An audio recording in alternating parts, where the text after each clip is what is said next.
The cold of the flagstone driveway bit through the thin cotton of his pajama bottoms, a cruel and immediate shock. Leo stood there, the heavy oak door clicking shut behind him with the finality of a gavel. It was 2:17 a.m., the air thick with the scent of night-blooming jasmine from the meticulously manicured garden beds, carried a chill that had nothing to do with the late hour.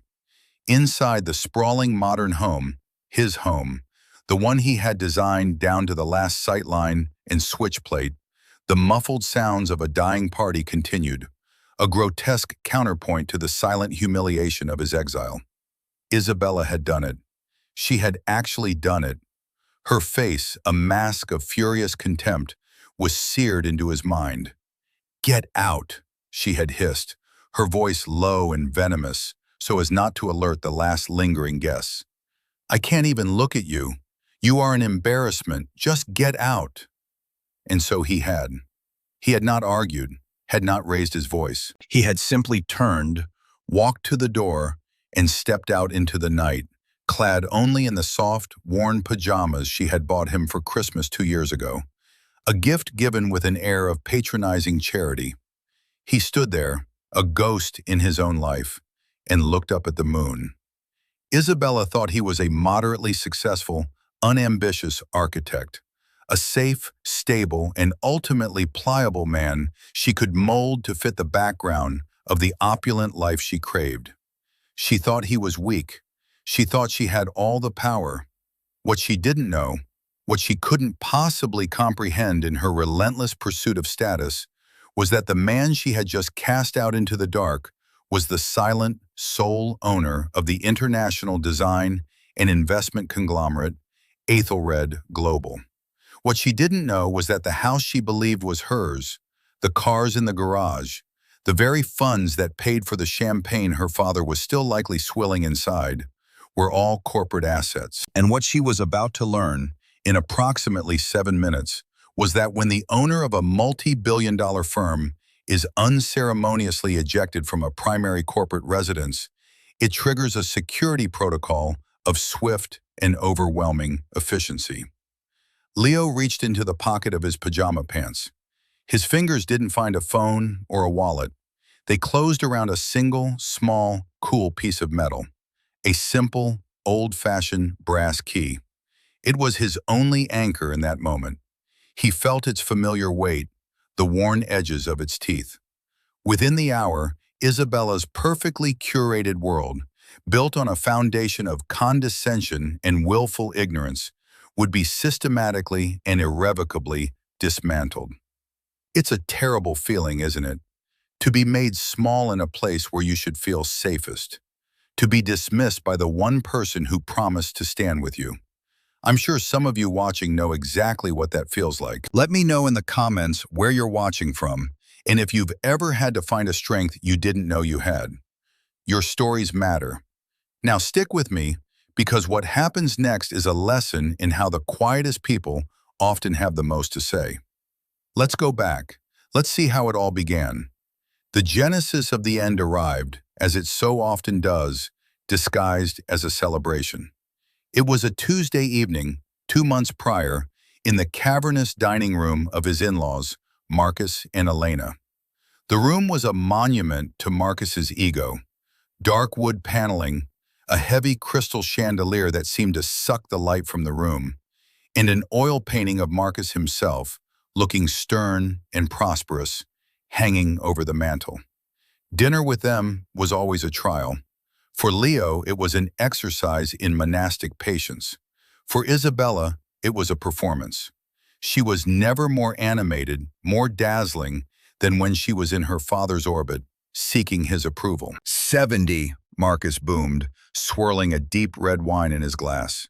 He wasn't speaking to anyone in particular, but to the room, to the world. A milestone. It demands a proper tribute, not some shuffling, quiet affair. Elena, a woman who had long ago faded into the background of her husband's personality, murmured her agreement. Isabella, however, saw her opening. Her eyes, the color of dark honey, lit up with a familiar, rapacious gleam. "I've been thinking about that, Daddy," she said. her voice smooth as cream. She placed her hand over Leo's on the table, a gesture that looked like affection but felt like a claim of ownership. "I think we should host it at our house." Leo felt the slight, almost imperceptible pressure of her fingers. It wasn't a squeeze of warmth, it was a warning. "Don't you dare object." He remained silent, his expression placid. He had learned long ago that reacting gave them ammunition. Silence, to them, was just emptiness, a void they could fill with their own assumptions. "Your house?" Marcus considered it, taking a slow sip of his wine. He looked at Leo, a flicker of dismissal in his eyes. "It's a fine enough structure, I suppose. A bit minimalist for my taste. Cold. But the space is good. Yes, the space is good for a large party." The house was a masterpiece of modern architecture, a project Leo had poured his soul into. It was a play of light and shadow, of glass and warm cedar, designed to merge seamlessly with the landscape. It had been featured in 3 international design magazines under an anonymous submission, a fact Leo had never shared with them. To Marcus, it was just space. "It's perfect, Daddy," Isabella pressed on. "We can have catering from Celestine, a string quartet on the terrace. It will be the event of the season, a proper tribute." Julian, Isabella's younger brother, smirked from across the table. Julian worked in finance, a profession that had amplified his innate arrogance into an unbearable swagger. He wore his ambition like an oversized suit, all sharp angles and loud pronouncements. "Can you swing that, Leo?" Julian asked, the question dripping with false concern. "Catering from Celestine isn't cheap, and a string quartet might have to take on a few extra. What is it you do? Design a few patios?" He laughed, a short barking sound. Isabella's hand tightened on Leo's. The warning was clearer now. "Endure it, for me." Leo met Julian's gaze. He didn't smile. He didn't frown. He simply looked. "I think we can manage," he said, his voice even and calm. He could have bought and sold Julian's mid-level investment firm with the interest earned on one of his smaller accounts in a single fiscal quarter.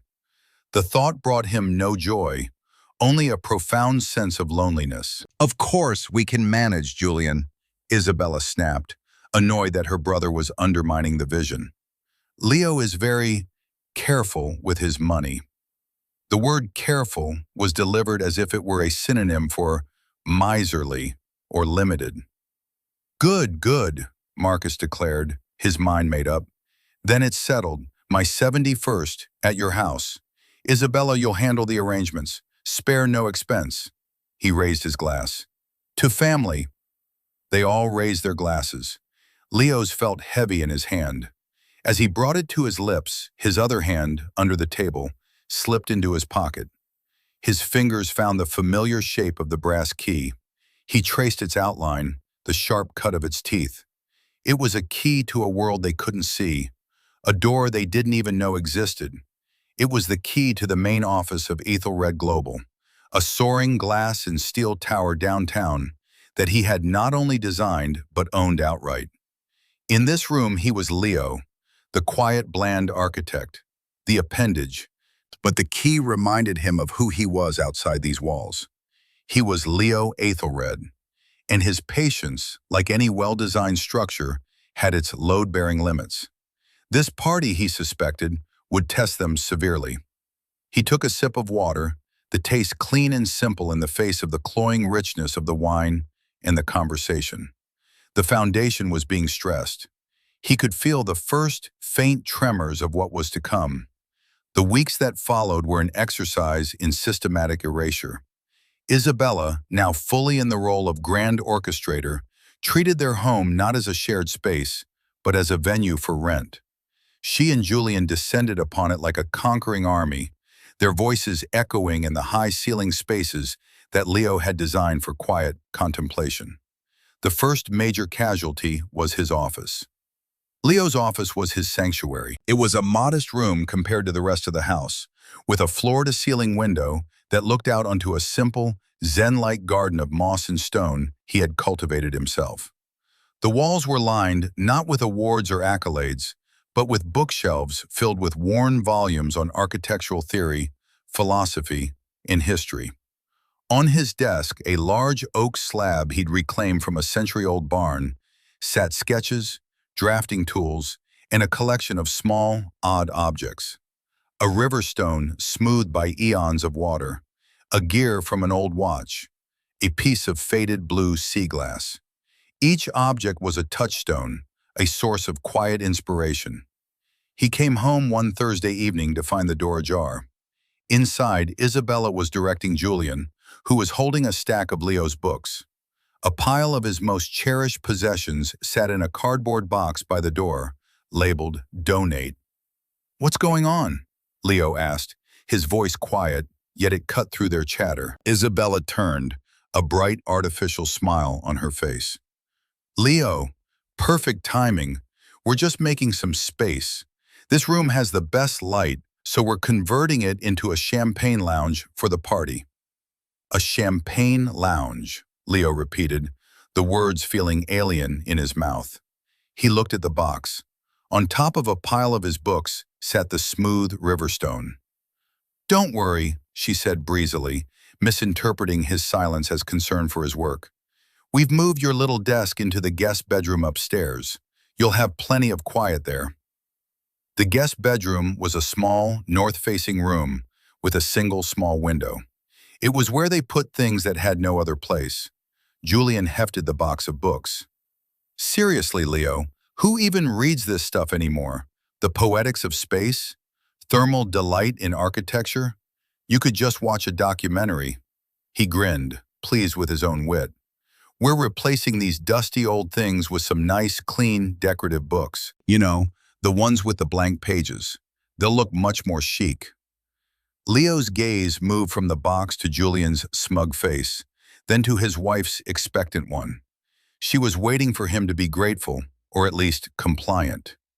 He felt a cold, calm anger begin to coalesce in his chest. It wasn't the hot, explosive anger they dealt in. It was a deep, structural anger, the kind that forms under immense and sustained pressure. They were not just moving his things, they were invalidating his identity, piece by piece. They were taking his space, his thoughts, his history, and labeling it Donate.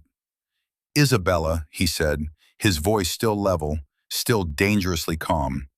"Those are my things. Some of those books are first editions. They are important to me." Isabella's smile tightened. A flicker of annoyance crossed her features. "Leo, don't be so dramatic. They're just books.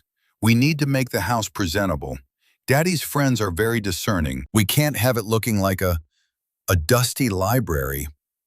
"It's my office," he said. The statement was simple, a fact.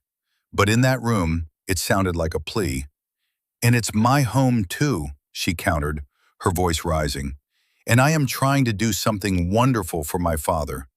Can't you, for once, think about someone other than yourself? Can't you support me in this?" The accusation was so perfectly inverted, so breathtaking in its lack of self-awareness, that Leo almost laughed. He, who had structured his entire life around supporting her, around remaining in the shadows so her light could shine brighter, was being accused of selfishness. He walked over to the box. Without a word, he reached in and retrieved the smooth riverstone. He closed his hand around it, its familiar coolness a small comfort.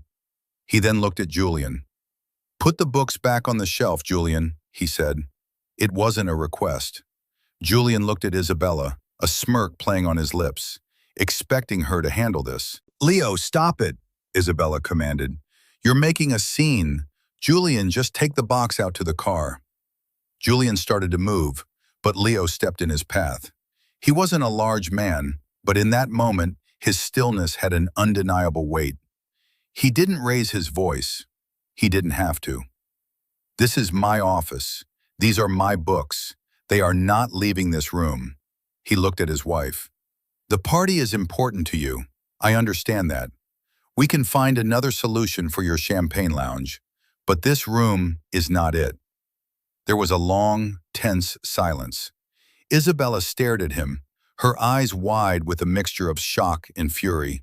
He had never, in their 5 years of marriage, stood up to her so unequivocally. It was as if a piece of furniture had suddenly spoken.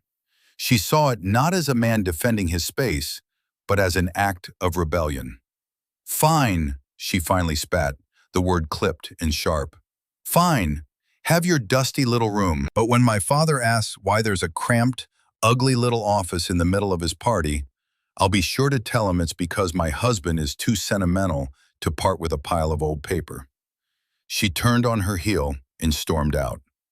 Julian, looking momentarily confused by the shift in power dynamics, hesitated, then dropped the box on the floor with a resentful thud and followed his sister. Leo stood alone in his desecrated sanctuary. He knelt and began to carefully, methodically, unpack the box. He placed each book back in its rightful place on the shelf. He put the sea glass, the watch gear, and the other small totems back on his desk. He sat down in his chair and held the riverstone in his palm. The immediate crisis was averted, but he knew it was a hollow victory. He had won the battle for the room, but in doing so, he had revealed a crack in his facade of compliance. And he knew Isabella. She would not forget it. She would see it as a challenge. The pressure was building. That night, before he went to bed, he made a phone call. "Elias," he said, speaking into the phone in the quiet of the reclaimed office. "It's Leo.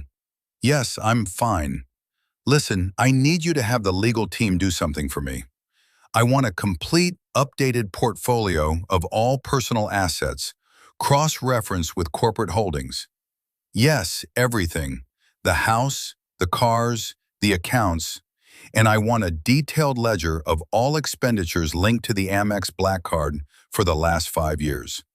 No reason in particular, just feeling like it's time for a bit of a spring cleaning." He paused. "And Elias, have them draw up the paperwork, the standard dissolution package, just in case. I want it ready to sign." He hung up, the silence of the room settling around him once more. He looked out the window at the dark, sleeping garden. He was a patient man. He was a builder. He knew that sometimes, before you can build something new, you have to clear the site, and the ground beneath his feet felt increasingly unstable. The day of the party arrived under a sky of brilliant, unforgiving blue. The house, his house, was unrecognizable. It had been transformed into Isabella's vision of opulence.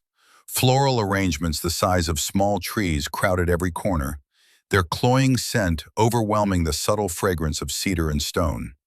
Hired staff in crisp, black and white uniforms bustled about, their faces professionally blank. The string quartet she had insisted upon was tuning up on the terrace, their delicate notes swallowed by the vastness of the open-plan living space. Leo moved through it all, like a phantom. Isabella had decreed his role for the evening with chilling precision. "Just stay in the background, Leo," she'd instructed that morning, while applying her makeup as if preparing for battle. "Mingle a little, but don't get into any long conversations. You know how you get technical. Just smile, make sure people have drinks, and try to look pleasant. Think of yourself as a quiet host." A quiet host. The title was another subtle demotion, another stripping away of his status. He was not the man of the house. He was a functional accessory, less important than the caterer or the musicians. He was dressed in a tailored suit that he had paid for, in a house that he had paid for, about to welcome guests who would drink wine that he had paid for, all to celebrate a man who held him in open contempt. The absurdity was so profound it bordered on the sublime. He saw Elias, his business partner and oldest friend, arrive. Elias was the public face of Ethelred Global, a man whose charisma and sharp dressing were a perfect foil for Leo's quiet genius. He was one of the few people on Earth who knew the full truth of Leo's life. He caught Leo's eye across the burgeoning crowd, a question in his gaze. Leo gave him a subtle, almost imperceptible shake of the head. "Not now. Just watch." Elias understood. He gave a small nod and melted into the crowd, his practiced charm turning on like a switch. Leo busied himself as instructed. He smiled. He retrieved empty glasses. He pointed people toward the restrooms. Several guests, friends of Marcus and Isabella, mistook him for hired help. "Excuse me," a woman dripping in diamonds said, holding out her empty champagne flute without making eye contact. "A refill, please." "Of course," Leo said, taking the glass. He walked to the bar, had it refilled by the bartender, and brought it back to her. "Thank you," she said, still not looking at him, already turning to engage in a loud conversation about her recent trip to Monaco. He felt nothing. The small stings of humiliation had become so frequent that they had lost their power. They were simply data points, logged and filed away in the vast, quiet archive of his mind. Each dismissal, each condescending glance, was another piece of evidence, another line item in a ledger that was rapidly coming due to be balanced.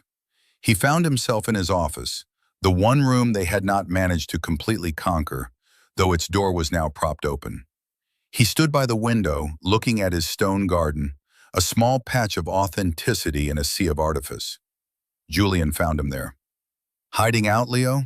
he asked, a proprietary air about him as he surveyed the party from the doorway. "Big night. Dad's thrilled. Izzy really pulled it off, didn't she?" The Izzy was deliberate, a casual intimacy meant to exclude Leo. The pulled it off implied a grand struggle against insurmountable odds, the primary odd, it was implied, being Leo himself. "She's very happy," Leo agreed, his voice neutral. "Yeah, well, she has taste," Julian said, taking a sip of his whiskey. He gestured vaguely at the room. "Costs a fortune to have taste, though. Good thing she has me to advise her on her portfolio and Dad to help out. You've got to invest to grow, Leo. You can't just squirrel your money away in a savings account." Leo thought of the Aethelred Venture Capital Fund, which had seen a 400% return in the last fiscal year, a fund that was currently the silent majority investor in the company that owned Julian's company. He thought of the complex algorithms he'd personally designed to manage risk in volatile emerging markets. He looked at Julian's smug, uninformed face. "That's sound advice, Julian," he said. The magnanimity of the statement seemed to inflate Julian's ego even further. "Yeah, well, one day when you're ready to play with the big boys, I'll show you the ropes." He clapped Leo on the shoulder, a gesture of condescending camaraderie. "For now, try to enjoy the party. You should be proud of your wife." He swaggered off, leaving Leo alone again with the quiet hum of the celebration. "You should be proud of your wife." The words echoed in his head. He was proud of her, in a way. He was proud of her energy, her ambition, her fire. He had fallen in love with that fire, but he had slowly, painfully come to realize that she saw his own quiet nature not as a complementary force, but as fuel, something to be consumed to make her own flame burn brighter. He reached into the pocket of his suit jacket, not for the brass key this time. His fingers found his phone. He sent a single, coded text to Elias. "Condition Amber." A moment later, his phone vibrated with a reply. "Acknowledged. Legal and security are on standby. Say the word." Leo put the phone away. He looked out at the party. He saw Isabella, radiant in a shimmering gold dress, laughing at something her father said. She was the sun, and everyone else was a planet held in her orbit. He was the dark matter, invisible, silent, but holding everything together, and he was about to let go. The quiet before the storm was almost over. He could feel the pressure dropping, the air growing heavy. A storm was coming. He had designed it himself. The breaking point was, in the end, a public spectacle. It was as if Isabella, sensing the fraying threads of her control, needed to reassert her dominance in the most dramatic way possible. Marcus, flushed with wine and adulation, had taken center stage on the terrace to give a speech. After thanking his daughter for the truly magnificent party, his gaze swept the crowd and landed, as if by accident, on Leo, who was standing quietly near the back. "And I have to thank my son-in-law Leo," Marcus boomed, a smirk playing on his lips. The crowd turned to look.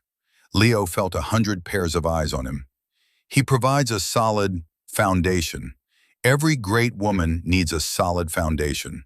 Quiet, dependable, unobtrusive, like a good concrete slab. You don't notice it, but it's there, holding things up." A wave of polite, uncertain laughter rippled through the guests. It wasn't a joke. It was an execution. He had been reduced to an inanimate object, a piece of the architecture in the very home he had created. He saw Julian clapping him on the back, laughing uproariously. He saw Elias, his face a grim, stony mask. And he saw Isabella. She was smiling, a wide, bright, triumphant smile. She caught his eye and gave a little shrug, as if to say, "What can you do? That's just Dad." But her eyes were gleaming. She had enjoyed it. Leo did not react. He held his placid expression, a mask of calm he had perfected over years of similar assaults. He simply inclined his head slightly, a gesture that could have been acknowledgement or dismissal. The moment passed. The conversation and music swelled again, and the spotlight moved on. But something inside Leo had irrevocably fractured. The concrete slab had cracked. He waited for another hour, moving through the motions, his mind a whirlwind of cold, clear calculation. He watched Isabella preen and hold court, the queen of her temporary kingdom. He watched Marcus accept the fealty of his peers. He watched Julian network with feverish intensity. He saw them not as family, but as a hostile board of directors, a hostile takeover of his life. Finally, as the party began to thin and the night deepened, he found Isabella alone for a moment near the grand fireplace. "That was quite a speech your father gave," he said, his voice devoid of accusation, a simple statement of fact. She turned to him, her good mood instantly evaporating. "Oh, don't start, Leo. Don't you dare ruin this night. It was a joke. Dad was just having fun." "He compared me to a concrete slab," Leo said, "in front of 200 people. "And you were," she hissed, her voice a low, furious whisper. The staff were still clearing glasses nearby. "You stood there at the back like a wallflower, like you always do. You are an embarrassment to me. Do you have any idea how hard I worked to make this night perfect? The calls, the planning, the stress. And all you can do is stand around looking miserable and making everything awkward." "I did exactly what you asked me to do," he replied, his own voice still quiet, but with an edge of steel she had never heard before. "I stayed in the background. I was a quiet host. Your words." "My words," she spat, her face contorted with a rage that had been simmering for years. "I have to tell you what to do, how to act, how to be.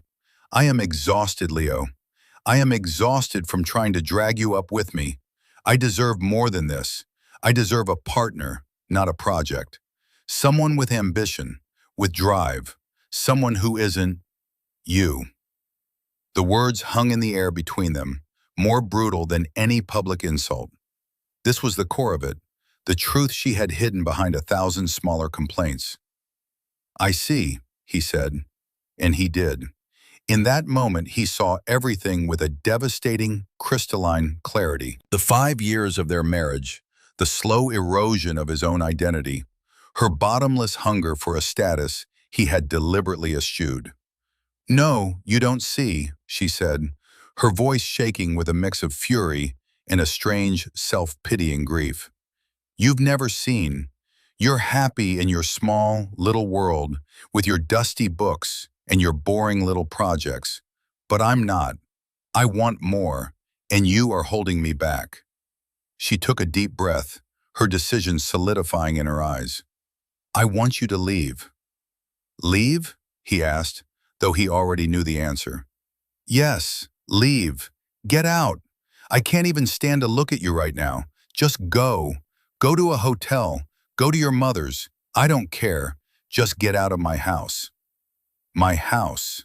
There it was again, the fundamental, fatal assumption. Leo looked at her.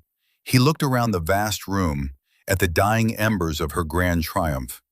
He felt a strange sense of peace settle over him. The decision had been made for him. The burden of pretending was finally lifted. "All right," he said softly. Her eyes widened in surprise. She had expected a fight, pleading, an argument. His calm acquiescence was more disconcerting than any rage would have been. "All right?" she repeated. "Yes," he said. "I'll leave." He turned and walked toward the hallway that led to the master's suite. "Where are you going?" she demanded, following him. "I told you to get out." "I'm going to get my wallet and keys," he said calmly. "No," she said, stepping in front of him, blocking his way. Her face was a mask of contempt. "You can leave with what you have on. I'll have one of the staff drop your things at a hotel tomorrow. I don't want you walking through this house for one more second. Now get out." It was the final, gratuitous cruelty, the ultimate act of dispossession. To be cast out with nothing, not even the dignity of gathering his own belongings. Leo stopped. He looked at her, truly looked at her, perhaps for the last time as his wife. He saw the beautiful woman he had once loved, now twisted by an insecurity so deep it had become a weapon. And he felt not anger, but a profound, weary pity. "As you wish," he said. He turned, walked back through the now empty living room, past the grand fireplace in the wilting flowers. He walked to the massive oak front door. He didn't look back. He opened it, stepped out into the cold night air, and pulled it shut behind him. The click echoed in the sudden silence. He was wearing $1,000 suit, but he might as well have been naked. He was locked out of his own life. Or so she thought. The cold was the first thing he registered, a deep, penetrating cold that seeped through the fine wool of his suit trousers and the thin leather of his dress shoes. He stood on the stone path, a caricature of a man, impeccably dressed and utterly displaced. The silence of the manicured estate was absolute, a stark contrast to the noise and heat of the party. He could smell the damp earth, the boxwood hedges, the faint, lingering scent of expensive perfume from a departing guest. It was his world, and he was no longer welcome in it.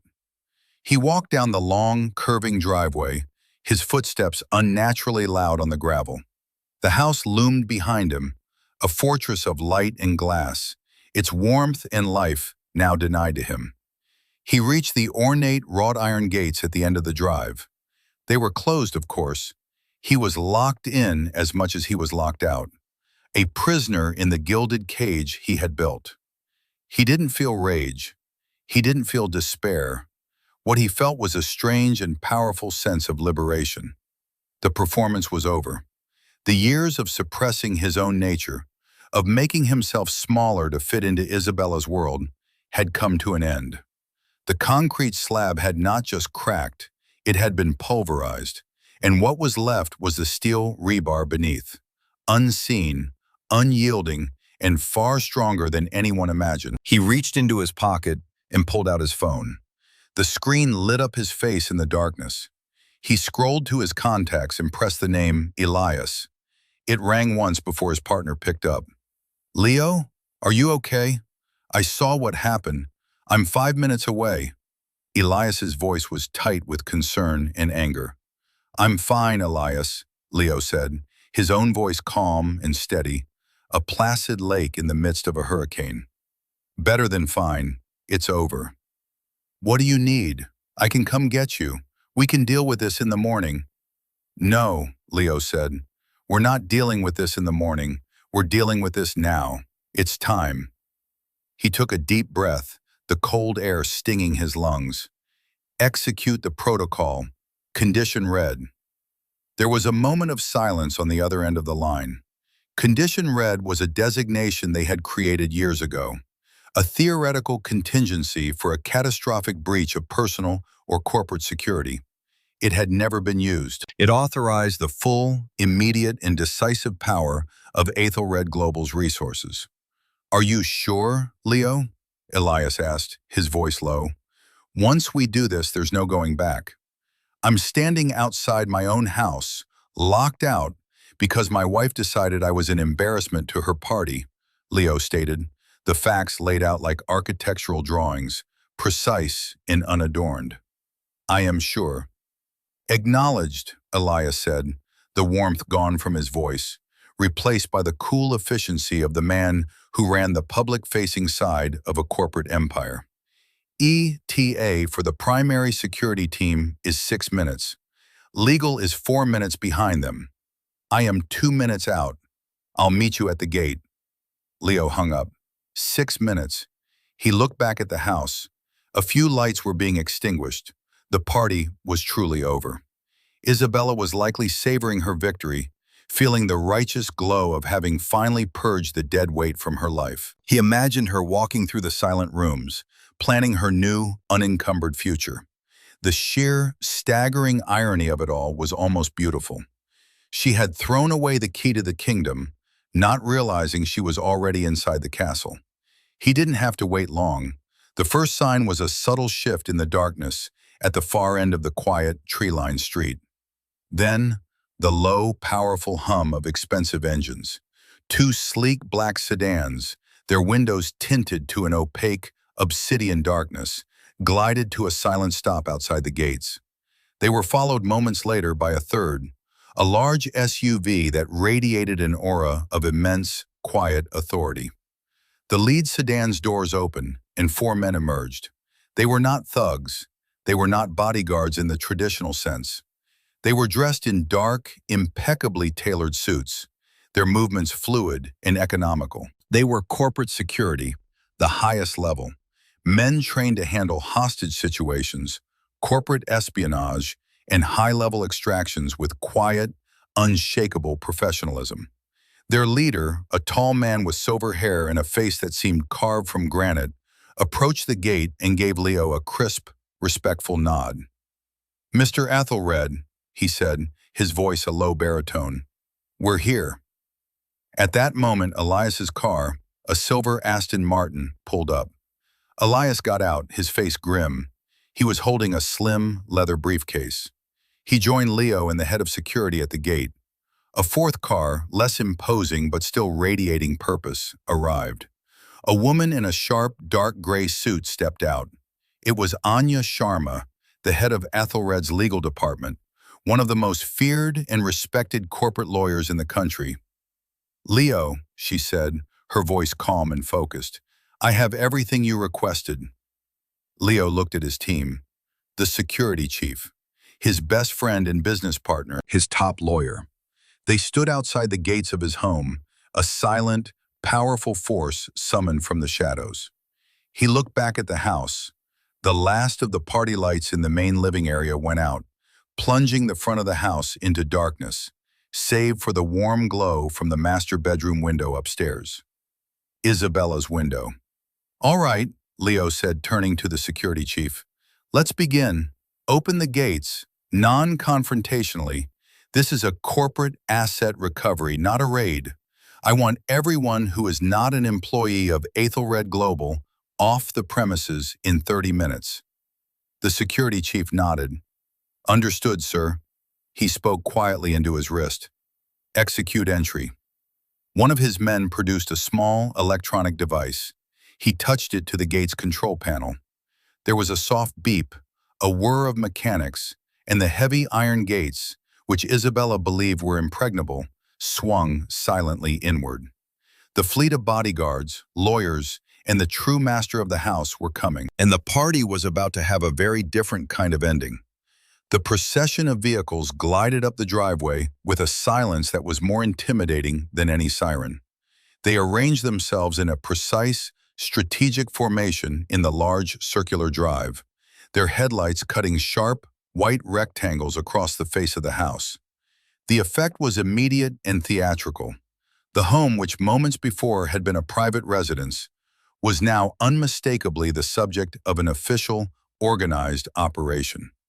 The front door opened. Isabella stood there, silhouetted against the light from the hall. She was wearing a silk robe, her hair undone. She had clearly been preparing for a triumphant, peaceful night's sleep.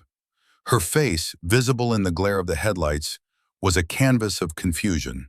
She saw the cars, the dark-suited men, and then she saw Leo, standing beside Elias in the imposing security chief. Her confusion curdled into indignation. "Leo?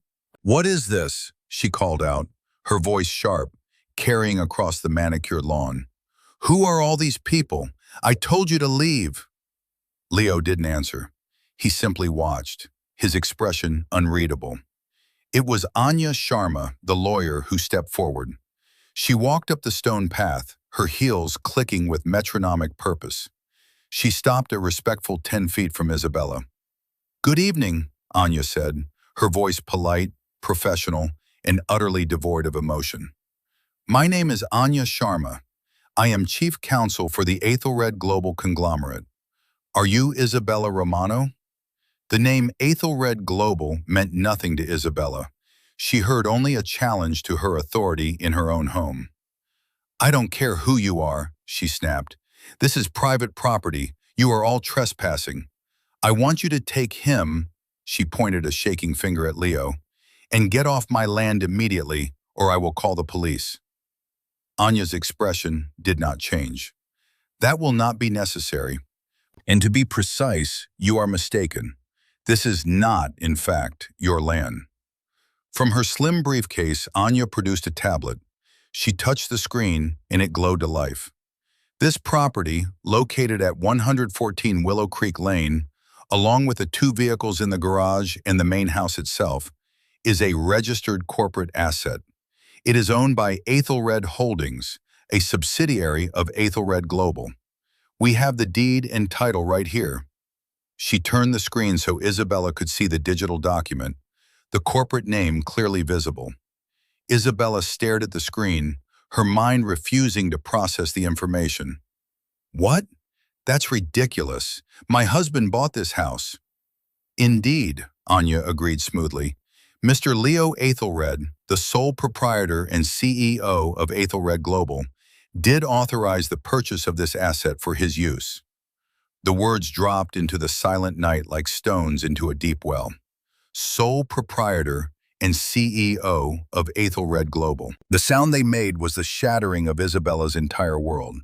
Her eyes darted from the lawyer's implacable face to Leo, who still stood silently by the cars. She looked at him as if seeing him for the first time. The quiet, unambitious architect, the man she had just called an embarrassment, the concrete slab. Her mouth opened, but no words came out. The foundations of her reality had just been liquefied. At that moment, the front door was flung open wider. Marcus and Julian appeared behind Isabella, drawn by the commotion. Marcus, still in his party attire but with his tie loosened, had a look of belligerent confusion. "What in God's name is going on out here?" he bellowed. "Isabella, who are these people?" They say Leo owns some company," Isabella stammered, her voice barely a whisper. "They say the house, it's not ours." Julian laughed, a harsh, incredulous bark. "What, Leo? Leo the patio designer? That's the stupidest thing I've ever heard. This is harassment. I'm calling our lawyer." "I can assure you, I am more than happy to speak with your lawyer," Anya said, her calm unwavering. "Perhaps I can clarify the situation for you all." She gestured to the head of security, who stepped forward and handed her a thick, bound document. "Mr. Aethelred has been funding your lifestyle, and by extension, the lifestyles of his wife's immediate family, for the past 5 years through a series of discretionary accounts and corporate perks," Anya began, her voice taking on the cadence of a legal declaration. It was the list of grievances, delivered with the cold precision of a surgeon's scalpel. The down payment for this house, a corporate wire transfer. The mortgage payments, auto-drafted from a corporate account.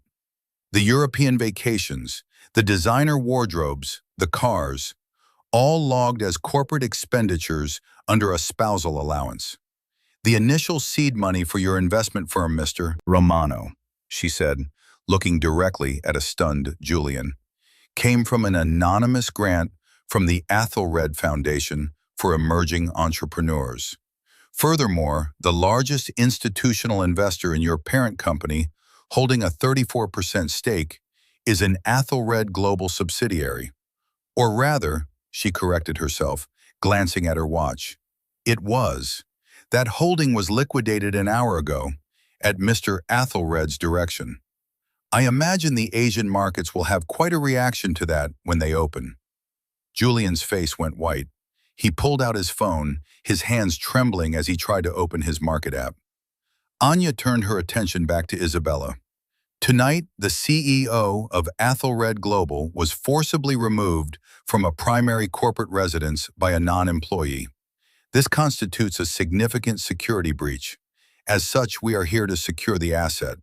My colleagues, she gestured to the silent, waiting security team, will now do a sweep of the house. They will ensure that all non-essential personnel vacate the premises. You will be allowed to gather your personal belongings under supervision. She stepped forward and handed a crisp, heavy envelope to the shell-shocked Isabella. And this is for you.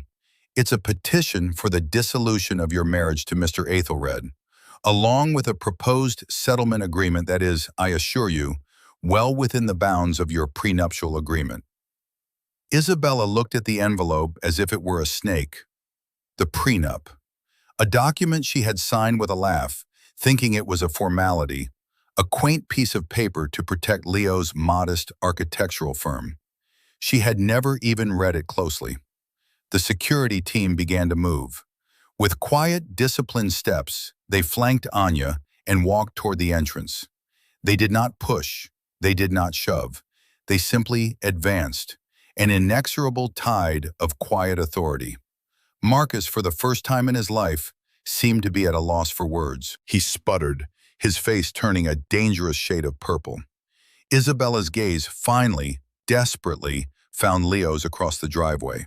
Her face was a wreck of disbelief, horror, and a dawning, terrible understanding. This quiet man, this simple man, was a giant she had never seen.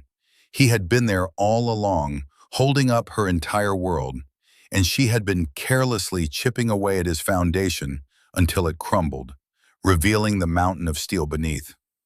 "Leo?" she whispered, the name a question, a plea, an accusation. "Leo, please." Leo met her gaze. He gave a single, slow nod. It was not a nod of forgiveness. It was not a nod of anger. It was a nod of finality. The scales had been balanced. The ledger was clear. He turned and got into the back of the waiting SUV, the door closing with a soft, solid thud, sealing him away from her, and from the life they had once shared. The reversal was complete. The diminished now held all the power, and the arrogant were about to learn the true meaning of the word consequence. The immediate aftermath was a scene of quiet, controlled chaos. The security team, operating with the dispassionate efficiency of a bomb squad, moved through the house. They were polite but firm. Two of them flanked Isabella as she was escorted to the master bedroom to pack a bag. The remaining party staff, caterers, bartenders, musicians, were gathered, paid in cash on the spot with a generous bonus for the disruption, and swiftly shown out. They left with wide eyes and hushed whispers, carrying the story of the strangest party they had ever worked. Marcus and Julian were relegated to the living room, a space that hours before had been the seat of their triumph. Now they were prisoners in it. Marcus blustered and threatened, dropping the names of powerful people he knew.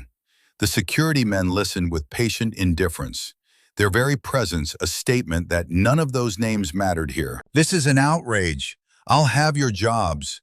Do you know who I am?" Marcus roared at one of the guards, a man built like a refrigerator with the calm demeanor of a librarian. The guard simply replied in a monotone voice, "Sir, please remain in this area until we have secured the premises."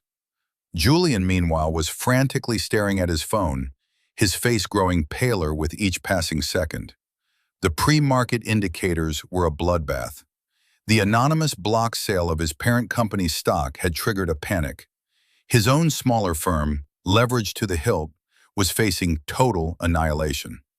He looked up from his phone, his eyes wild with terror, and saw not the security guard, but the ghost of Leo, the quiet man he had mocked just hours before, the man who had just casually, silently, and completely destroyed him. Upstairs, Isabella moved in a daze. The beautiful bedroom, her sanctuary of silks and velvets, now felt like a stranger's hotel room. A female security officer stood quietly by the door, her presence a constant, humiliating reminder of her new status. Every object she touched seemed to mock her. The gold leaf mirror reflected a woman she didn't recognize, her face streaked with tears, her eyes wide with shock. She packed a suitcase with trembling hands, grabbing at expensive dresses and designer shoes that suddenly felt like costumes from a play that had abruptly ended. She kept replaying Anya Sharma's words in her head, sole proprietor and CEO of Ethelred Global. The name echoed, a tolling bell of her own ignorance. She tried to remember conversations, moments, clues she must have missed. Leo's late nights in his office, which she dismissed as him fiddling with boring blueprints. His quiet trips to conferences in Zurich and Tokyo, which she'd seen as sad, lonely affairs. His lack of interest in her father's and brother's boasting about money, which she had interpreted as weakness, not a complete lack of peerage. He hadn't been in a different league. He'd been playing an entirely different sport, a sport she hadn't even known existed. And the prenup, the memory of signing it came back to her with sickening clarity. She had been at her lawyer's office. Her lawyer had advised her against it. "This is an unusually restrictive agreement, Isabella," he'd warned. "It essentially separates all of Mr. Athelred's current and future business assets entirely. You would only be entitled to a settlement based on the duration of the marriage, not a percentage of his net worth." She had laughed. "His net worth? He's an architect, David. He owns a small firm with two other guys. What's half of a drafting table? Just let me sign it. It makes him feel secure." The arrogance of that moment, the sheer, blind condescension, crashed down on her. She had signed away a kingdom because she hadn't bothered to look past the mapmaker. Her packing complete, she was escorted downstairs. Her father and brother were waiting, their bluster gone, replaced by a sullen, impotent anger. The head of security approached them. "The premises are secure," he announced. "You have 30 minutes to depart. A car has been arranged to take you to a hotel of your choosing, the first night of which Mr. Athelred is covering as a courtesy." The word courtesy was another perfectly calibrated sting, an act of charity from the man they had just tried to ruin. Marcus looked like he was about to have a stroke. "I am not going to a hotel. This is my daughter's home." "This is a corporate asset," the security chief repeated, his voice flat. "Your daughter has been served with a notice of eviction as per the terms of the marital dissolution. She has 30 days to retrieve the remainder of her personal items by appointment. For tonight, you must leave." There was no arguing with the finality in his tone. Defeated, the three of them were ushered out of the front door, the same door Isabella had triumphantly shut on Leo less than 2 hours before. She carried a single suitcase. Her father and brother carried nothing but their own shattered pride. As they stepped out into the now quiet driveway, they saw the house being transformed once more. The security team was methodically removing all traces of the party. The flowers were being carted away. The rental furniture was being stacked. A cleaning crew, also part of the Ethelred Global Rapid Response Team, was already arriving. The house was being sterilized, purged of their presence. Isabella looked at the iron gates, now standing wide open. She had thought she was the gatekeeper, deciding who could come and go. She realized now she had only been a guest, and her visiting hours were over. The car, a generic black town car, waited for them. It felt like a final insult after the Bentleys and Rolls-Royces that had filled the drive just hours before. As she got in, she looked back at the house one last time. It looked just as it had before, a masterpiece of light and glass. But it was no longer hers. It was his. It had always been his. The quiet host had reclaimed his house. The days that followed were a slow, agonizing descent into a new reality. Isabella, Marcus, and Julian took refuge at the family home, the dark, oppressive house that had once been their seat of power. Now, it felt like a bunker. The phones started ringing on the first morning. Marcus's friends, the ones who had laughed at his joke about the concrete slab, were calling not with sympathy, but with nervous questions. News of the Ethelred stock dump had sent shock waves through their social and financial circles. Marcus, the man they had seen as a titan, was suddenly revealed to be a minor courtier who had insulted the king. His calls went unreturned. His influence, which he had wielded like a club for 40 years, had evaporated overnight. For Julian, the consequences were more immediate and brutal. His firm was in a death spiral. With its largest investor gone, confidence had collapsed. Clients were pulling their money out in a panic. His partners, who had once admired his aggressive style, now looked at him with cold fury. He was a pariah. In a desperate attempt to stop the bleeding, he tried to call in favors, only to find that the invisible hand of Ethelred Global had quietly closed every door. A major deal he'd been counting on was abruptly canceled. The bank called in a massive loan. Within a week, his company was insolvent, and he was facing personal bankruptcy. He had tried to play with the big boys, and he had learned a terrifying lesson. He wasn't even a player. He was a piece on the board, and the player had decided to sweep him from it. But for Isabella, the process was the most painful. It was an internal collapse that mirrored her external one. She met with her lawyer, David, the man who had warned her about the prenup. He read the settlement offer from Leo's team with a grim expression. "It's ironclad, Isabella," he said, his voice gentle but firm. "It's exactly what the prenup stipulated. A one-time lump sum payment, calculated based on a formula for each year of marriage. It's a generous amount for any normal person. It will allow you to live comfortably. But it's nothing," she finished for him, her voice hollow. "It's a rounding error on his accounts." "Compared to what you thought you had, yes," David confirmed. "He's also deeding you the title to the Mercedes and has offered to cover your rent and living expenses for 1 year to help you transition. There's no legal obligation for him to do so. It's a gesture of goodwill." Goodwill. The word twisted in her gut. It was pity. It was the courtesy car all over again. The man she had thrown out into the cold was now making sure she had a soft place to land. The humiliation of it was deeper than any anger. She spent her days in a fog of regret. Every memory of her marriage was now recontextualized, cast in the harsh, unforgiving light of the truth. His patience, which she'd seen as passivity, was strength. His silence, which she'd seen as a lack of opinion, was observation. His humility, which she'd seen as a lack of ambition, was a choice. He hadn't needed the applause of the world. He owned the stage, the theater, and the entire production company.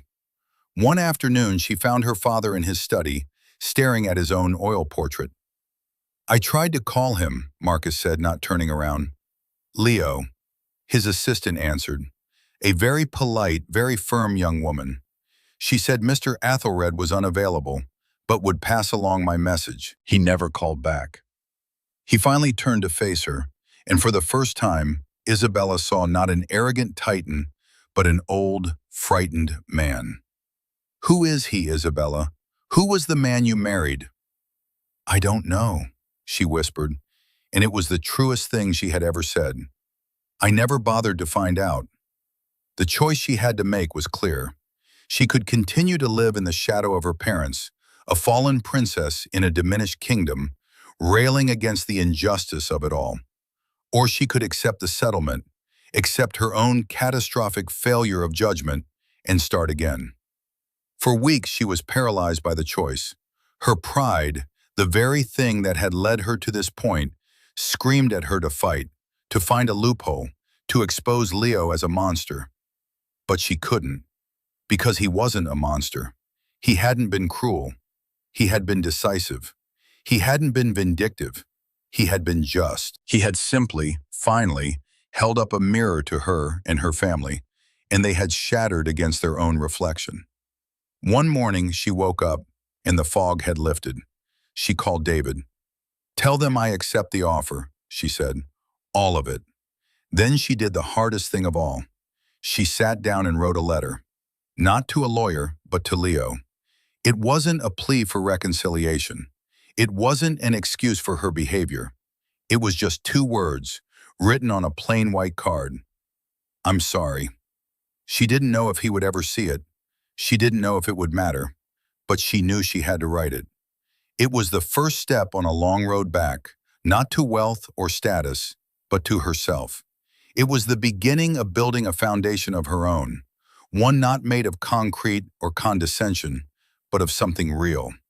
The consequences had been delivered, and in their devastating wake, there was a tiny, fragile glimmer of a chance for redemption.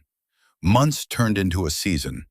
Autumn bled into a cool, crisp winter. The scandal that had briefly lit up the city's elite social circles faded, replaced by new dramas and new gossip.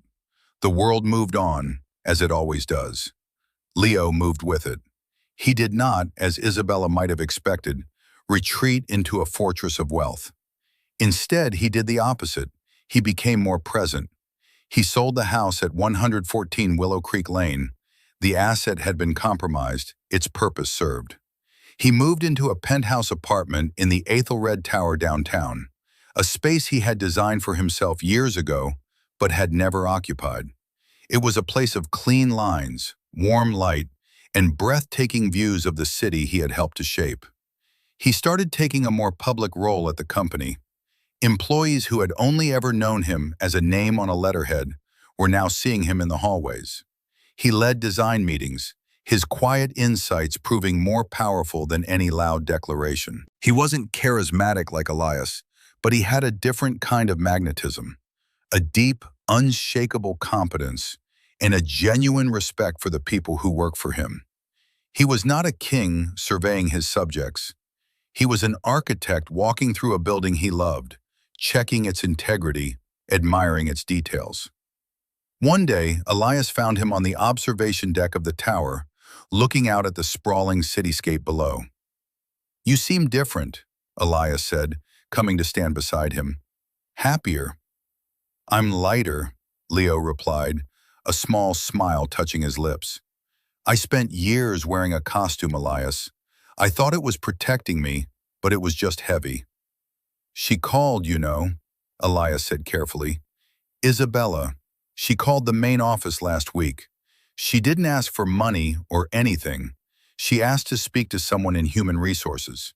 She applied for a job, an entry-level marketing position at one of the charitable foundations we fund." Leo was silent for a moment, his gaze fixed on the horizon. Did she get it? The foundation's hiring manager said she was overqualified in some ways and underqualified in others. But she was humble, eager to learn.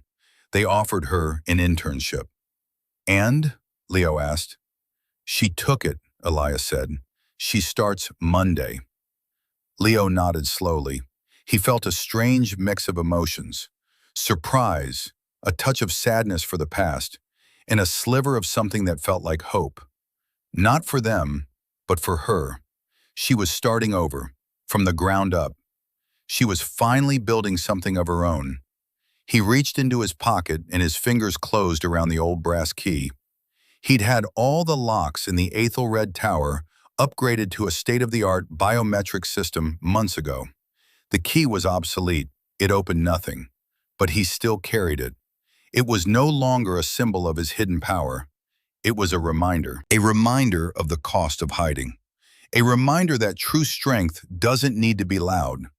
A reminder that a person's worth is not defined by the house they live in or the people who applaud them, but by the integrity of their own internal structure. He thought about the letter she had sent, the two simple words, "I'm sorry." He had received it, he had read it, and he had believed it. He had sent no reply. None was needed. Her actions, the internship, the quiet start of a new life, That was the real reply. "Let's get back to work," Leo said, turning from the view. "I have an idea for the waterfront project." He walked back inside, the brass key a cool, familiar weight in his pocket. He was no longer a quiet host or a concrete slab. He was Leo Athelred, the architect of his own life, and he was finally, peacefully, at home in it. The resolution was not one of fiery revenge, but of quiet, profound justice. The scales were balanced, the foundations were sound, and the future was an open blueprint, waiting to be drawn. It's a powerful thing, isn't it? The truth. It can be hidden for a long time, buried under assumptions and appearances, but eventually it finds its way to the surface. Leo's story is a reminder that our real value isn't in what others think of us, but in what we know ourselves to be. It's about having the patience to wait for the right moment and the courage to act when that moment comes. It's not about revenge, it's about reclaiming your own narrative. What do you think? Was Leo's response justified? Could Isabella ever truly redeem herself? I'd love to read your thoughts in the comments below. Your perspective is what makes this community so special. If you found this story meaningful, please give it a like and consider subscribing for more tales of justice, redemption, and the hidden strengths we all possess. Thank you for joining me on this journey. Until next time, remember to be the architect of your own life and build it on a foundation of truth.